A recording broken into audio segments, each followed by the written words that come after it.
Voilà, prenez place, prenez place, prenez place. Ravi de vous accueillir. Nous allons parler d'intelligence artificielle, de technologie quantique, d'espace. Et on va essayer de répondre à cette question. Le monde en lutte pour leur contrôle et leur gouvernance. Eh bien, est-ce que ce monde est à notre portée? Philippe Baptiste, vous êtes président du CNES, le Centre national d'études spatiales. Étienne Klein, vous êtes physicien et philosophe, enseignant à Centrale, entre autres. Et Marie-Christine Ogli, vous êtes présidente de l'association Femmes Chefs d'entreprise mondiale.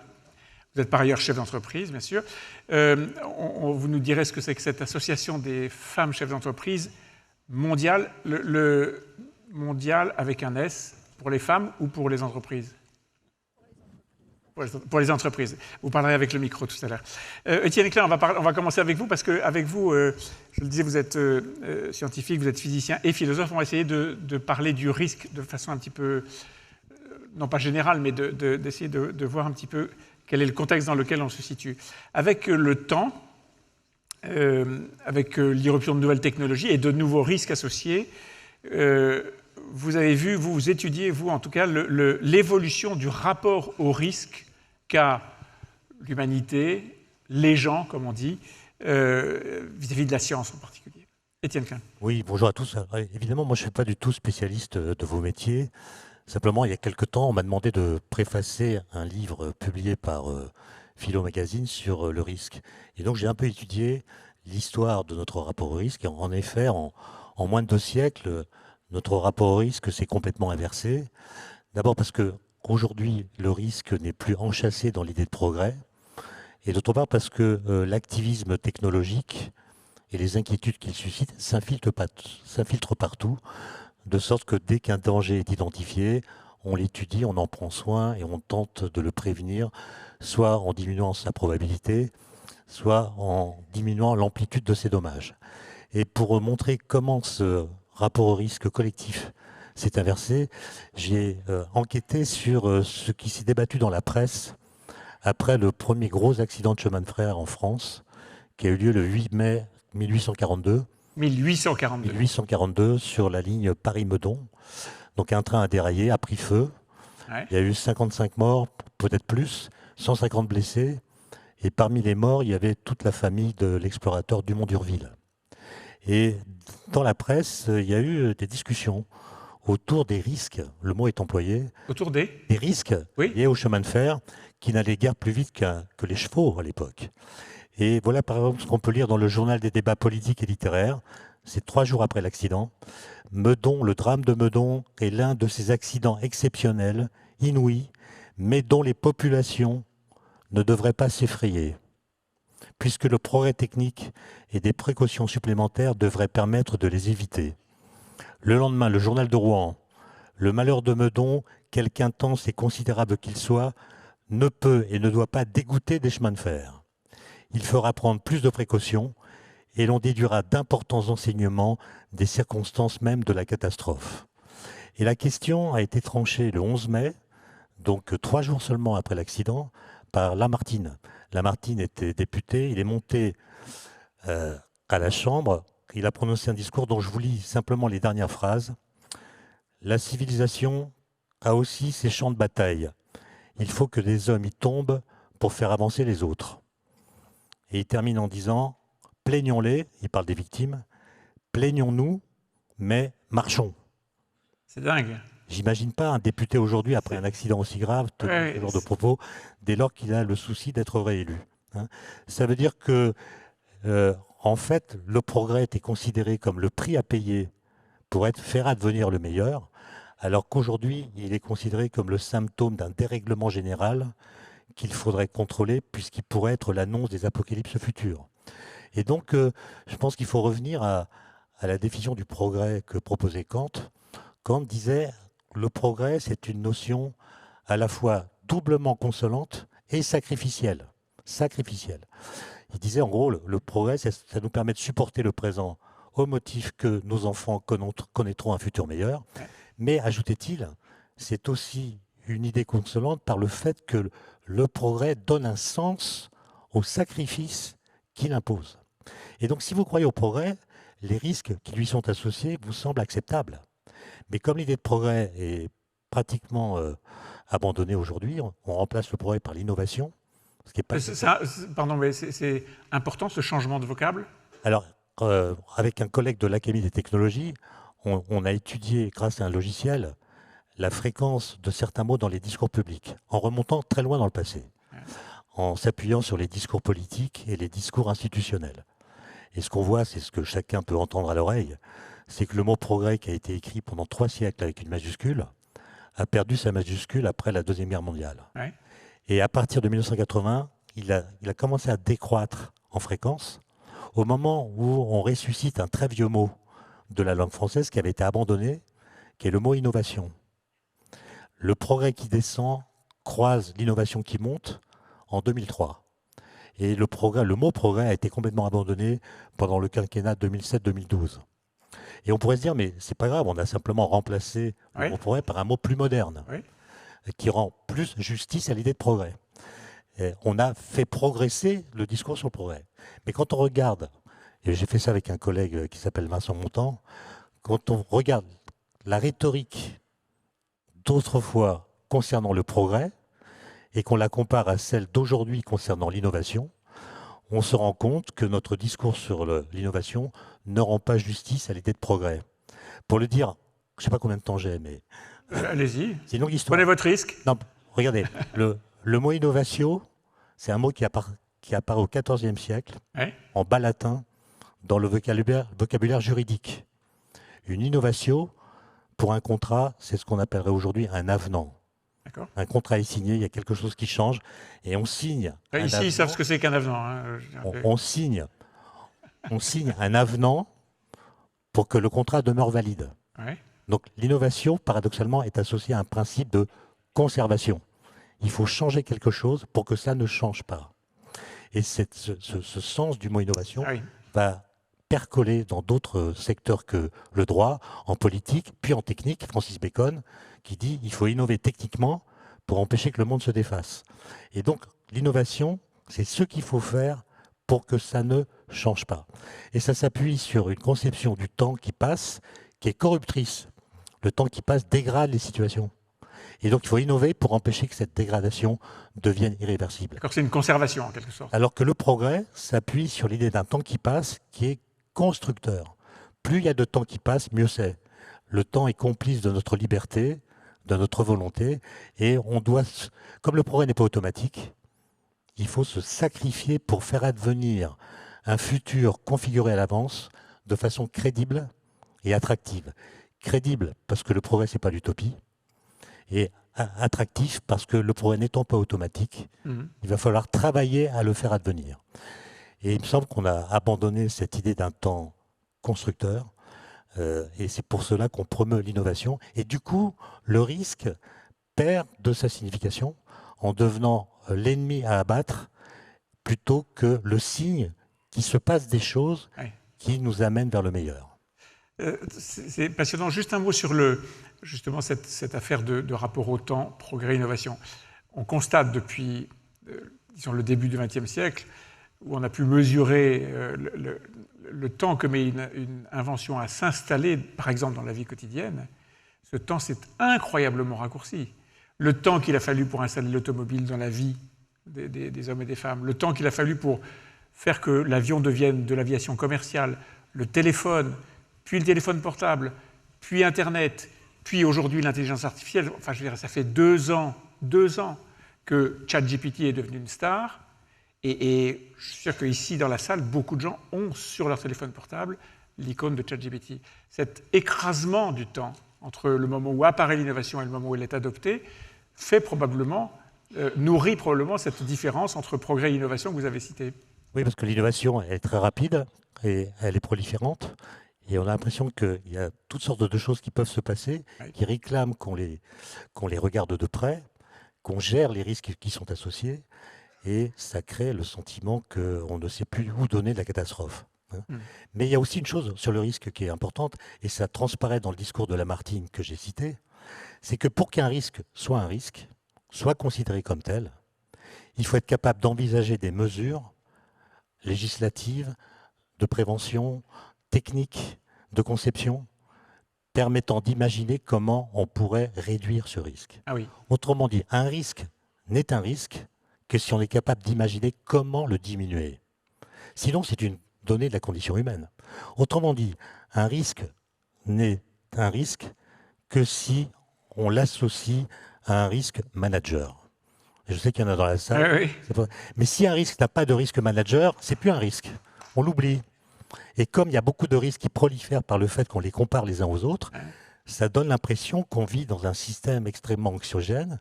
Et on voit bien sur les jeunes générations comment ça développe ce qu'on appelle l'éco-anxiété. Mais il n'y a pas que cette anxiété-là, il y a d'autres formes d'anxiété. Ouais.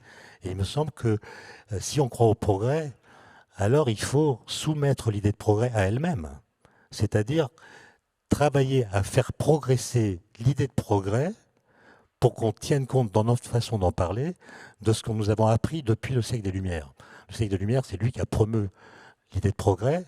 Il y a beaucoup de naïveté dans les discours des Lumières, qui ont été dénoncés par la suite de l'histoire. Ouais. Par exemple, Condorcet, il pensait qu'il y avait un embrayage automatique entre les différentes formes de progrès. Progrès scientifique donne un progrès technique, qui donne un progrès matériel, qui donne un progrès moral, qui donne un progrès politique. Ouais. D'Alembert écrit à la fin de son article sur les mathématiciens dans l'encyclopédie, prenez une nation tyrannique, formez-y quelques géomètres, quelque temps plus tard, le peuple se libère de son joug. Il n'a pas visité la Corée du Nord, où il y a d'excellents géomètres. Donc ces naïvetés, elles ont été dénoncées par la suite de l'histoire, et c'est pour cela qu'on a abandonné l'idée de progrès. Mais je pense qu'il faut quand même rétablir un récit vis-à-vis du futur qui donne, notamment aux jeunes générations, le sens de ce pourquoi en 2 mots, Oui. ils travaillent. Oui. Et ce sens est perdu aujourd'hui? Ou dilué? Alors, en tout cas, mes étudiants à l'école centrale, ils sont ingénieurs, enfin, ils vont de... Partie de l'élite de la Mais pour nation, eux- comme on dit. En tout cas, ils vont être des ingénieurs de très haut niveau. Dans ma génération, être ingénieur, c'était simple, c'était Ouais. mettre ses compétences au service d'un projet collectif. Ouais. C'était, comme l'aurait dit Kant, sacrifier du présent personnel au nom d'un futur collectif, Ouais. ce qui suppose qu'il soit configuré. Autrement dit, l'idée de progrès, elle suppose une philosophie de l'histoire. Elle suppose qu'on parle du futur, ce qu'on ne fait plus aujourd'hui que sur le mode de la catastrophe. Et donc les jeunes ingénieurs, ils sont un peu perdus, ils ne savent plus, en tout cas plus de façon aussi automatique qu'autrefois, dire ce que veut dire être ingénieur, pour qui ils doivent travailler. Est-ce qu'ils doivent travailler pour la décroissance, pour la low-tech, ou au contraire pour les nouvelles technologies, avec l'idée qu'elles seules pourraient nous permettre Sauver. de diminuer les risques, notamment liés au changement climatique, etc. Merci beaucoup, Philippe Baptiste. On va voir avec vous l'application concrète. Vous, au CNES, vous êtes, j'allais dire, une peuplade d'ingénieurs et vous vivez avec le risque, un risque majuscule. Est-ce que d'abord, vous vous reconnaissez dans ce que vient de dire Étienne Klein, et est-ce que dans un univers, l'espace qui, par construction, n'est que du risque, est-ce que vous arrivez à gérer cela?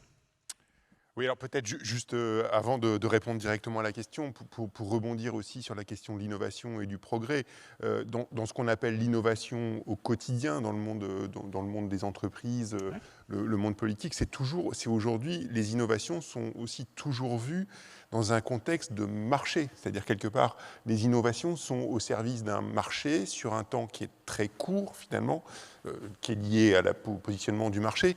Et je pense que ça aussi, c'est très différent d'une vision qui est une vision de plus long terme autour de la confiance en la science, en la technologie et derrière le progrès, au risque de partager la naïveté de Condorcet. Mais voilà, et ça, je pense que c'est aussi fondamentalement très différent, ces deux notions. Si je reviens maintenant au spatial, oui, et sur les risques. Alors oui, évidemment, on est dans un environnement de risques. Alors je vais commencer déjà par des risques qui sont des risques, simplement on a des activités industrielles et donc derrière, eh bien, on a des risques qui sont des risques industriels. La base de Kourou en Guyane est le plus grand centre pyrotechnique européen. Un lanceur, c'est essentiellement des centaines de tonnes d'explosifs qui sont mis dans des boosters et au bout d'un moment, on allume la mèche et ça part. Donc il faut que ça se passe bien. Donc on a des risques industriels qui sont des risques colossaux. On a des risques évidemment sur les ergols, qui sont les carburants de nos satellites, qui sont des produits extrêmement toxiques, etc. Donc on gère un risque industriel de manière spectaculaire, mais de manière assez classique en tant que gestionnaire industriel. À côté de ça, et peut-être plus atypique, le spatial, c'est aussi des risques technologiques qui sont des risques, alors cette fois-ci, dans l'espace, en orbite. C'est des risques qui sont liés à la nature même du spatial. C'est le fait que c'est un environnement extraordinairement hostile, que vous êtes évidemment dans l'incapacité complète d'intervenir sur un objet. Alors ça s'est fait 1 ou 2 fois, et ça se fera peut-être de plus en plus, mais ça reste encore Ça reste un peu virtuel. Une fois que vous avez lancé votre satellite, il est là, et voilà, et c'est quand même très compliqué d'intervenir dessus. Et puis on a accessoirement aussi la multiplication des objets en orbite, et donc des risques de collision. Donc c'est aussi un facteur de risque. Et puis on a un troisième type de risque, c'est des risques qui sont de nature géostratégique. C'est-à-dire que le spatial aujourd'hui qui vit, alors je ne sais pas si c'est une nouvelle révolution ou un nouvel âge d'or, mais il y a un regain d'intérêt absolument phénoménal. Exceptionnel sur le spatial, je pourrais y revenir un instant juste après, mais ça veut dire qu'il s'inscrit aussi dans un contexte de concurrence géostratégique entre les grands acteurs du spatial. Et on est payé pour le savoir. C'est-à-dire qu'aujourd'hui, l'Europe est dans une situation qui est une situation très, très désagréable parce que nous n'avons plus d'accès à l'espace. On a Ariane 5, et le dernier lanceur européen est terminé. On attend Ariane 6. Il y a un peu de mal, hein ? Qui arrive. Là, je suis vraiment... Non, elle arrive vraiment. Ariane 6, normalement, juin, juillet. Là, on est vraiment sur la toute dernière ligne droite. Je suis assez confiant. Mais elle arrive, par contre, où vous avez raison, c'est qu'elle arrive avec beaucoup de retard et beaucoup de surcoût. Mais surtout, notre autonomie stratégique européenne, elle reposait sur quoi ? Elle reposait un peu sur Ariane 5, mais elle reposait surtout sur un autre lanceur, et je pense que je vais l'apprendre à un certain nombre d'entre vous, c'est Soyouz, un lanceur russe qu'on lançait depuis 10 ans de Guyane. Donc on maîtrisait l'environnement du lanceur, et donc on était confiant sur le fait qu'on pouvait lancer nos satellites de défense sur Soyouz. Mais qu'est-ce qui s'est passé le lendemain de l'invasion en Ukraine ? C'était terminé. Et donc on se retrouve, et donc ça c'est vraiment un risque qui est malheureusement réalisé pour le coup, mais qui montre aussi l'importance justement de ces enjeux géostratégiques. Alors je crois que la leçon a été apprise et bien apprise, on l'avait un peu anticipé. Le prochain lanceur lourd, Ariane 6, il remplacera à la fois Ariane 5 et Soyouz, c'est-à-dire quelque part on aura une maîtrise cette fois-ci qui sera complète, mais on voit bien qu'aujourd'hui le spatial est un enjeu extrêmement fort de concurrence et donc de risque. Et de positionnement stratégique et diplomatique, enfin l'ensemble de la gamme des mots qui disent la confrontation entre les nations. Et peut-être juste pour dire un mot sur ce nouvel âge d'or du spatial. On va y revenir dans un instant, mais donc vous au CNES, je reprends le titre de cette table ronde, on parle de quantique, on parle d'intelligence artificielle, on parle de sujets liés à la science et aux sciences dures. Vous êtes un utilisateur, j'allais dire frénétique, en tout cas avec gourmandise de toutes ces technologies. Oui, alors bien entendu, c'est-à-dire qu'on est évidemment au cœur de tout ça, c'est-à-dire qu'on a besoin, quand on fait du spatial aujourd'hui, on a besoin de toutes ces technologies. Alors de l'intelligence artificielle, c'est évidemment pas que ChatGPT, derrière l'IA, il y a plein d'autres technologies, c'est aussi de l'informatique, de l'algorithmique, c'est des codes de calcul qu'on utilise évidemment en permanence pour concevoir nos objets, nous comme tous les industriels qui sont autour de nous. Le quantique, c'est 3 choses derrière le mot quantique. C'est les communications quantiques, donc ça, et en particulier dans l'espace. Et ça, c'est des choses qu'on est en train de développer, mais qui vont être mûres très bientôt, très vite. Je ne sais pas ce que c'est les communications quantiques. C'est être capable d'utiliser, de faire communiquer entre eux des satellites ou le sol avec le entre satellite, eux. Avec des liens quantiques, donc des liens qui permettent de faire circuler à la fois des données qui sont importantes, mais surtout qui vont être capables de sécuriser la communication. Et donc ça, c'est vraiment des choses qui vont arriver, qui arrivent. C'est des capteurs quantiques, donc c'est utiliser de la physique quantique pour faire des capteurs qui vont être capables de comprendre l'environnement d'un satellite ou d'un autre objet. Et ça aussi, c'est sur le marché aujourd'hui, ça arrive. Et puis, il y a une troisième chose qui est peut-être plus lointaine, en tout cas me semble-t-il, c'est ce qu'on appelle aujourd'hui l'ordinateur quantique. C'est ce qu'on entend beaucoup parler de ça dans la presse, c'est de se dire en gros il va bientôt y avoir des ordinateurs quantiques qui vont révolutionner complètement l'informatique, etc. Je pense que c'est encore beaucoup des questions de recherche, mais ça va peut-être arriver à un moment ou à un autre. Et donc là, on regarde ce qui se passe, évidemment, et on est prêt à se saisir de ces nouveaux outils si à un moment donné ils arrivent. Le risque dans l'espace, Étienne disait, il n'y a pas de risque si on n'a pas la contrepartie, si on n'a pas l'assurance de pouvoir le confiner en quelque sorte. C'est la même chose dans l'espace, ou est-ce que vous avez un seuil de tolérance et une capacité à dire à 85, 90, 95, je dis chiffre au hasard, % de chances de lancer, j'appuie sur le bouton? Alors 95% non, sans doute. Mais alors, 99? Non, mais on a une approche qui est effectivement une approche qui est probabiliste, Oui. mais comme dans un aéroport, où vous avez une approche qui est probabiliste. Vous m'effrayez un peu. Ah mais non, les seuils de probabilité sont extraordinairement bas, évidemment. Mais il n'y a pas de risque zéro. Enfin, je veux dire, ça n'existait pas. De la même manière, évidemment, on a une approche qui est une approche probabiliste, donc quelque part où on essaye de quantifier, par exemple, si on prend l'exemple au moment d'un lancement, on quantifie évidemment le risque, on le quantifie en termes de retombées potentielles, à quel endroit il va retomber. Est-ce qu'il y a des risques pour les biens ou pour les populations? Et ces chiffres-là, évidemment, ça dépend de plein de choses. Hein. La direction vers laquelle on lance, les conditions météo, le type de lanceur, etc. Et c'est pour ça que la base est une base qui est immense. Hein. La base de Kourou, c'est la taille de Singapour, juste pour donner J'ai eu la chance d'y aller. La taille de la base. J'ai eu la chance d'y aller, c'est formidable. Voilà. Mais donc, ces risques-là sont évidemment quantifiés. Alors, après, quand on est dans l'espace, et après, on sait que l'environnement est un environnement très hostile. Ce qui est intéressant, c'est de regarder, je vais prendre l'exemple de nos grands frères américains dans le spatial. Si vous regardez la mission Apollo et son très lointain successeur, qui est Artemis, qui va arriver bientôt, Oui. Les deux Apollo, c'était pour aller sur la Lune et revenir.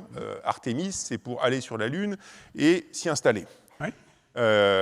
Et ce qu'on constate aujourd'hui, c'est qu'on voit qu'on a nos amis américains, on est avec eux, on travaille avec eux, mais on a du mal à converger sur Artemis, c'est-à-dire qu'elle prend du retard, les surcoûts sont quand même considérables, le coût d'un lanceur il est énorme, etc.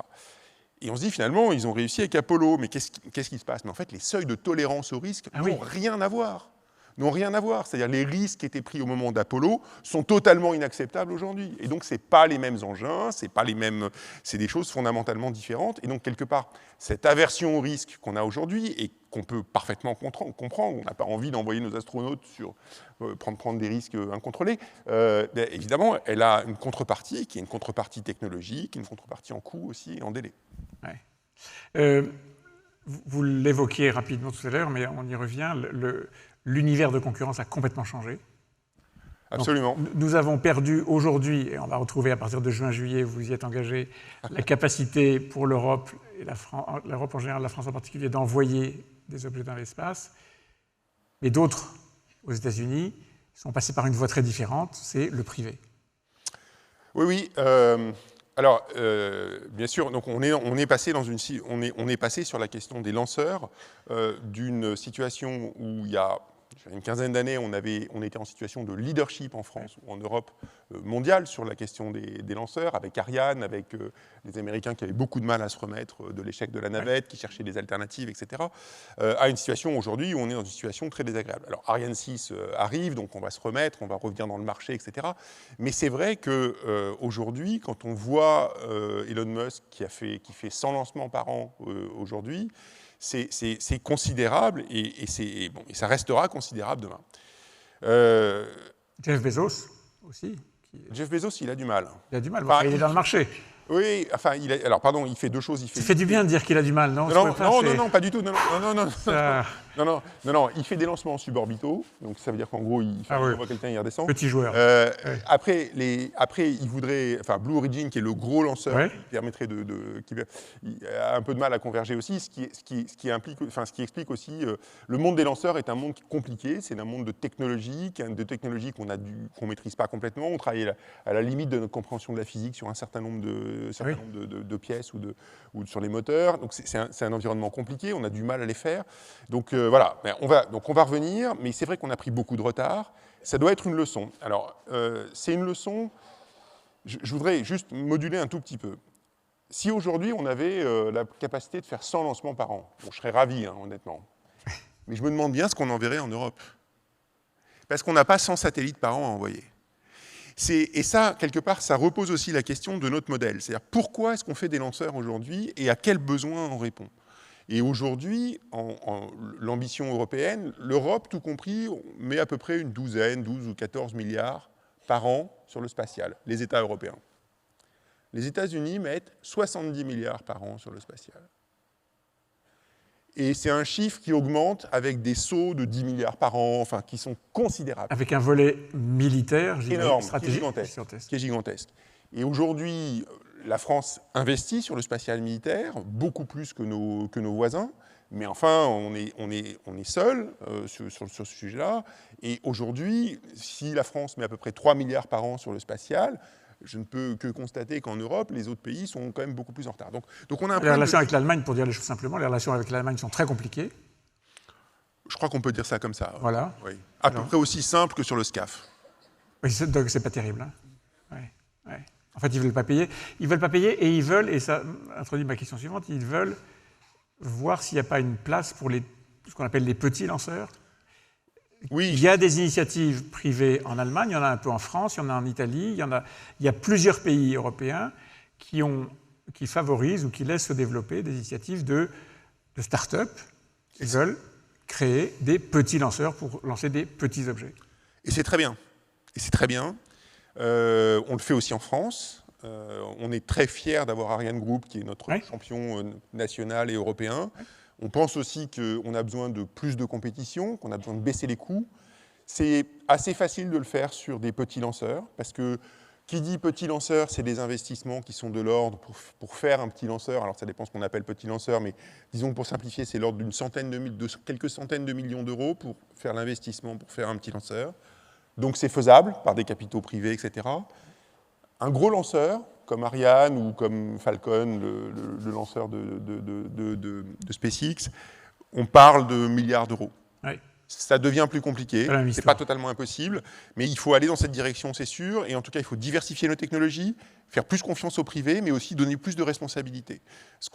Un des problèmes d'Ariane 6 aujourd'hui, un des problèmes de la crise qu'on vit aujourd'hui, c'est le fait qu'on a engagé un programme dans un mode un peu hybride où on est passé d'un système où les 5 premières Ariane, c'était des lanceurs qui avaient été faits par le CNES, avec un financement européen sur un mode très DGA, très militaire, c'est-à-dire en gros un grand programme, comme un programme d'armement, contrôlé par l'État, etc. Bon.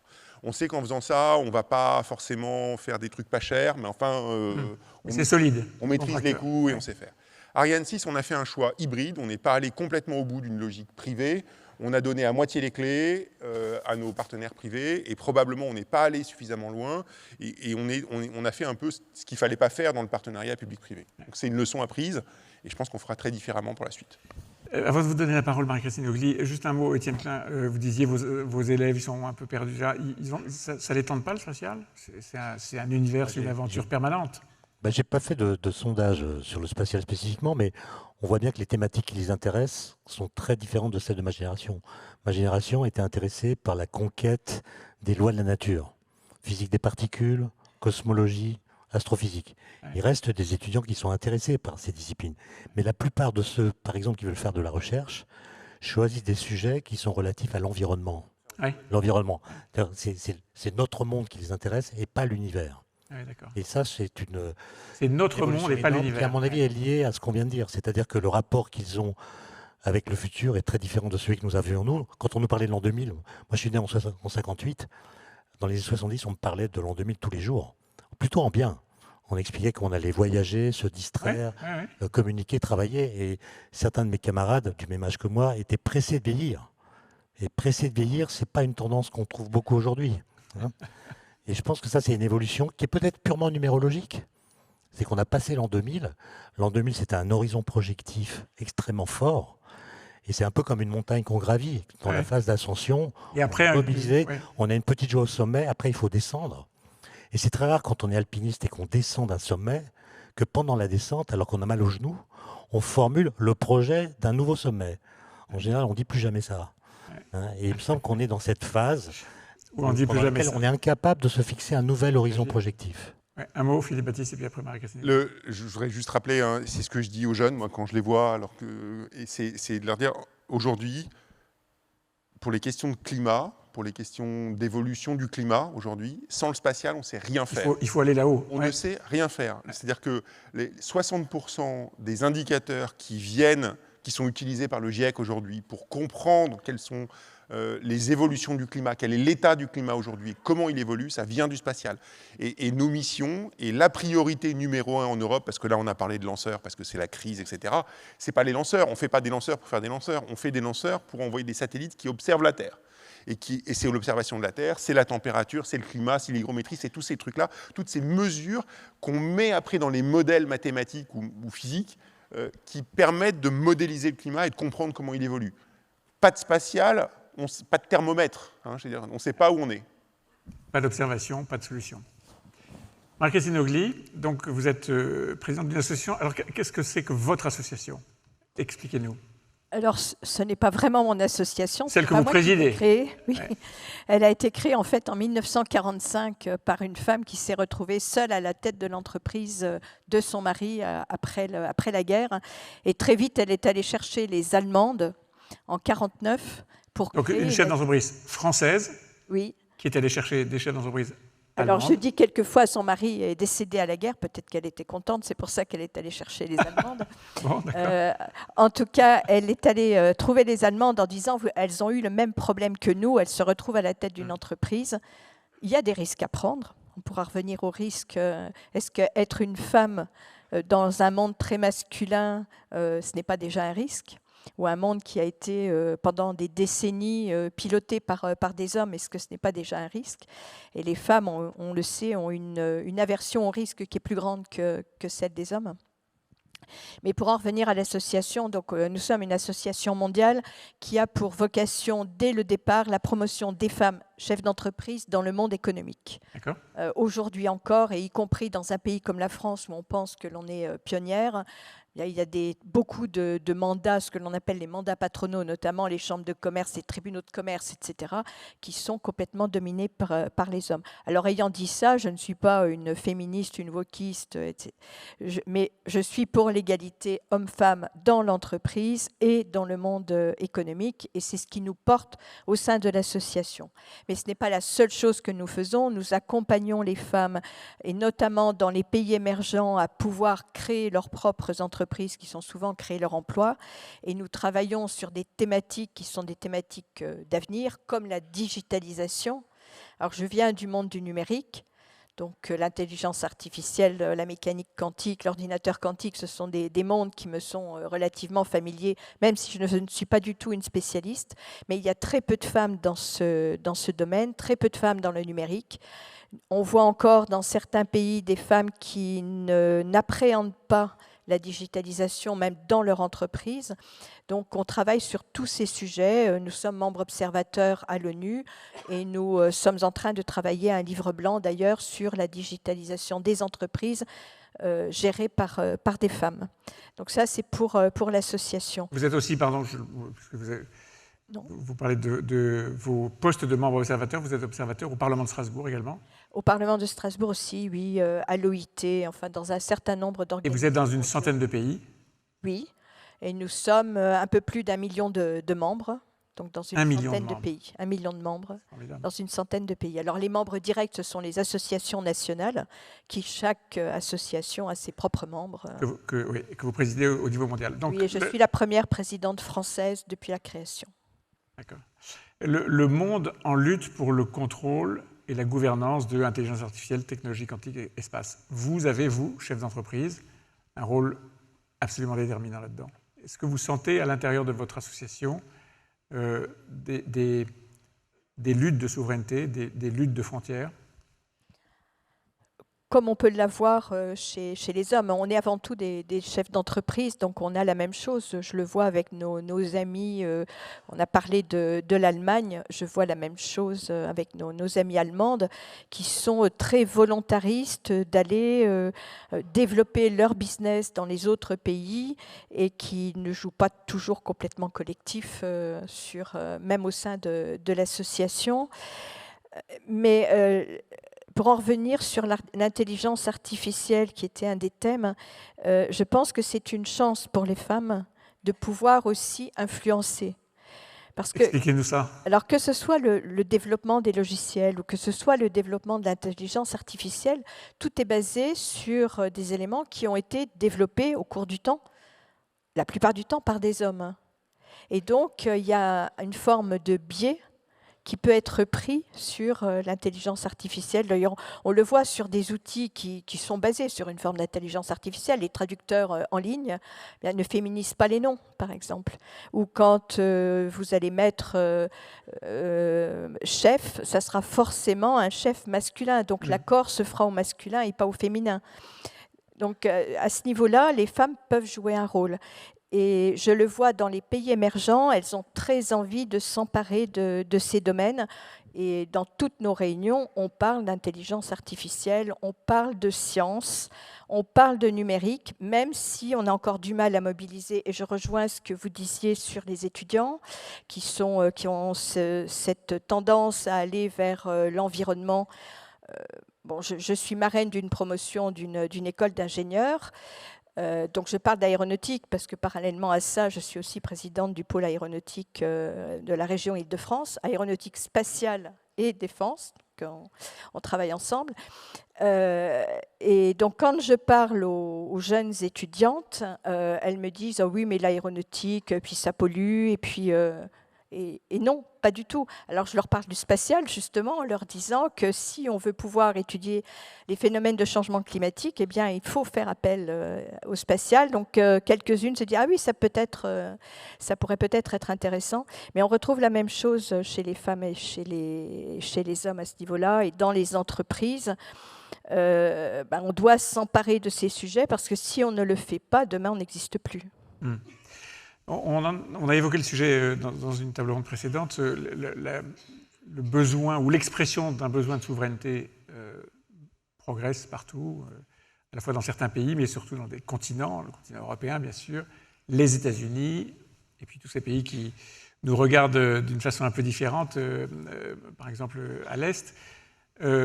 Comment est-ce que ça se traduit, ce risque de fermeture des frontières, pour dire les choses simplement, dans vos métiers ? Souveraineté, oui. Protectionnisme, non. Et c'est ce qu'on est en train de voir aujourd'hui. Vous parliez des États-Unis. Il y a une forme de protectionnisme qui est en train de s'installer. On le voit dans tous les pays. Mais si chaque pays se replie sur lui-même alors que l'on a des outils qui permettent, à l'inverse, d'échanger, d'avoir des échanges beaucoup plus importants, on passe à côté du futur.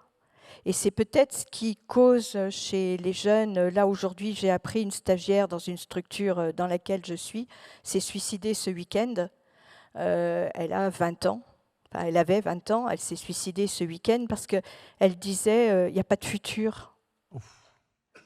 Il n'y a pas de futur, et puis autant là aussi, je rejoins dans les années 70, on pensait à voyager, on pensait à l'avenir, on pensait aux nouvelles technologies, on était dans l'action. Aujourd'hui, on est au contraire dans cette phase descendante, et donc pour les jeunes, c'est très difficile parce que l'avenir, ils ne voient pas un avenir en mouvement. Peut-être pas tous les jeunes. Oui, il n'y a pas que les jeunes. Les jeunes, et me semble-t-il, c'est pas quelque chose qui est uniforme sur tous les continents. Oui.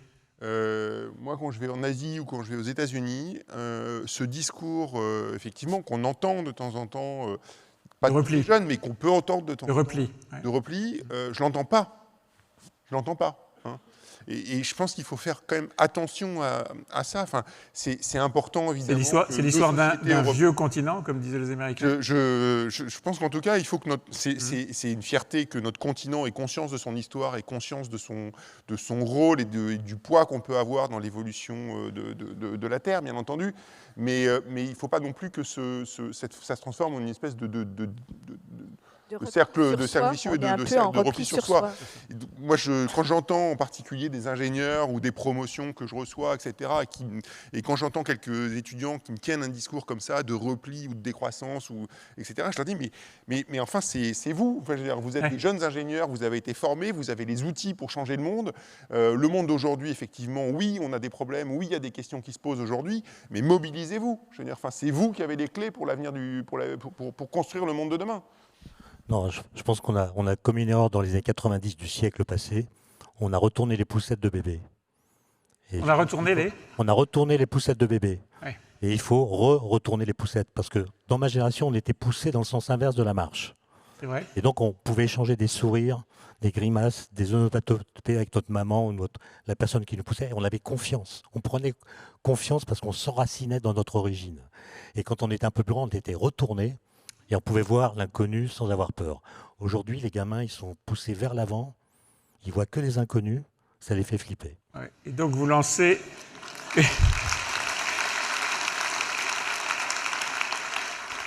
une grande campagne anti-yo-yo. C'est ça, non? Peut-être l'intelligence artificielle vous aidera à lancer cette campagne. Qu'est-ce que ça va devenir, cette affaire d'intelligence artificielle? Oui. Alors, personnellement, je ne me suis pas beaucoup intéressé à l'intelligence artificielle pendant très longtemps parce que le mot intelligence dans l'expression intelligence artificielle, c'est le mot anglais. Anglais, c'est l'intelligence, c'est la gestion des données, le traitement de l'information.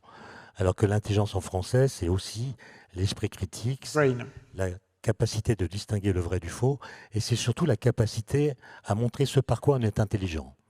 C'est la capacité aussi d'avoir des émotions. L'IA n'argumente pas, elle mime notre intelligence.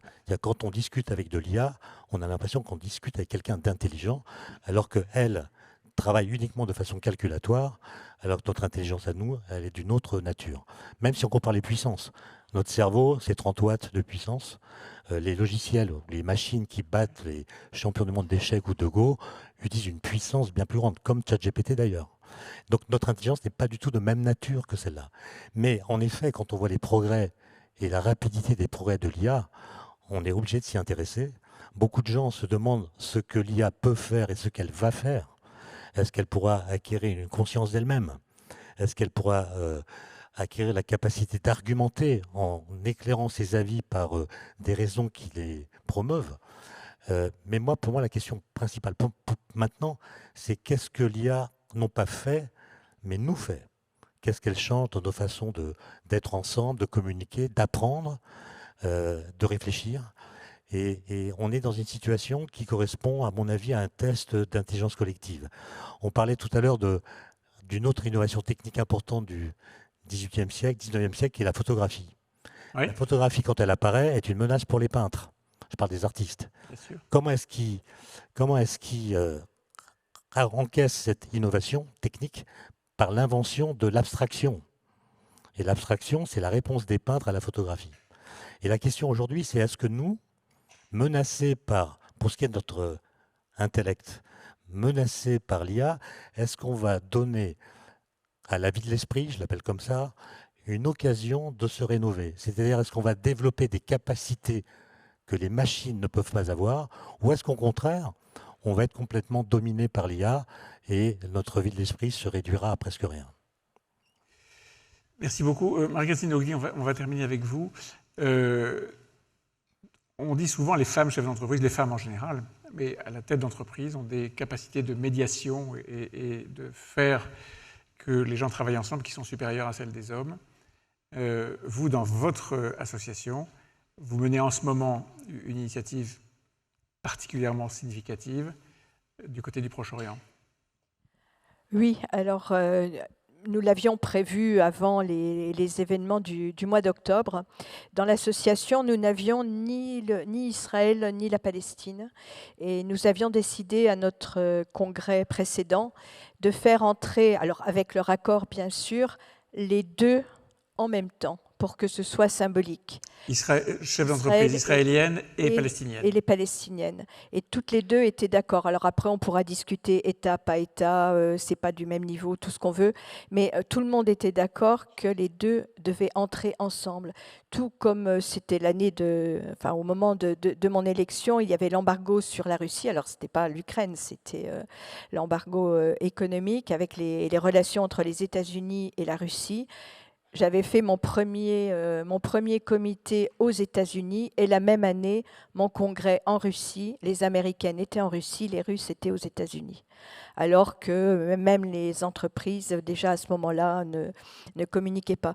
Donc c'est peut-être quelque chose que l'on réussit à faire, nous les femmes. On est moins dans ce côté combat, plutôt dans ce côté médiation, travailler ensemble, et c'est ce que nous faisons dans l'association, tous les pays. Et d'ailleurs, notre devise, c'est « Seuls nous sommes invisibles, ensemble nous sommes invincibles ». Magnifique. Mais vous savez quoi, je trouve que autant la première table ronde, par nature, était assez, en tout cas un petit peu gloomy quand même, hein, autant celle-là nous donne beaucoup d'espoir. Merci beaucoup. Merci Philippe Baptiste. Merci Marguerite. Merci Étienne.